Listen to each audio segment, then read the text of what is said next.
ક્યારના બુલેટ લેવી કરો છો ને, તો આજે તમારા માટે સ્ટાન્ડર્ડ બુલેટ લઈને આવી ગયો છું. જી હા મિત્રો, ડિસ્પ્લે ઉપર દેખાતી બ્લેક કલરની આ સ્ટાન્ડર્ડ વીઆઈપી નંબર 55 રહેવાના છે ગાડીની અંદર. અને આ ગાડી ટનાટન કન્ડિશનની અંદર સ્ટાન્ડર્ડ 350 ES મોડલ રહેવાનું છે. વીઆઈપી નંબર 55 મળી રહેવાના છે. 2022નું મોડલ રહેવાનું છે અને ફર્સ્ટ ઓનર ગાડી રહેવાની છે. ગાડી વેલ મેન્ટેન રહેવાની છે. શોરૂમ કન્ડિશનની અંદર છે ગાડી, બરાબર છે. આ ગાડી વેચી દેવાની છે માત્ર ને માત્ર 2,10,000ની અંદર. તો વહેલા તે પહેલાં ધોરણે ઓનરનો કોન્ટેક્ટ કરો.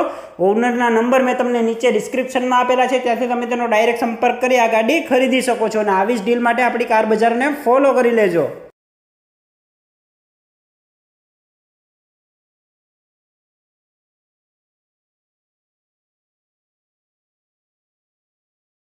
આવી જ ડીલ માટે હમણાં જ આપણી ચેનલને ફોલો કરો, વિડીયોને લાઈક અને શેર કરવાનું ના ભૂલતા. અને જો તમે પણ તમારા વાહનની જાહેરાત કરવા માંગતા હોય તો નંબર ડિસ્પ્લે ઉપર આપેલા છે. જો તમે પણ અમારા WhatsApp ગ્રુપમાં જોઈન કરવા માંગતા હોય તો ડિસ્ક્રિપ્શનની અંદર લિંક આપેલી છે, ત્યાંથી તમે ડાયરેક્ટ જોઈન કરી શકો છો અને તમારું વાહન પણ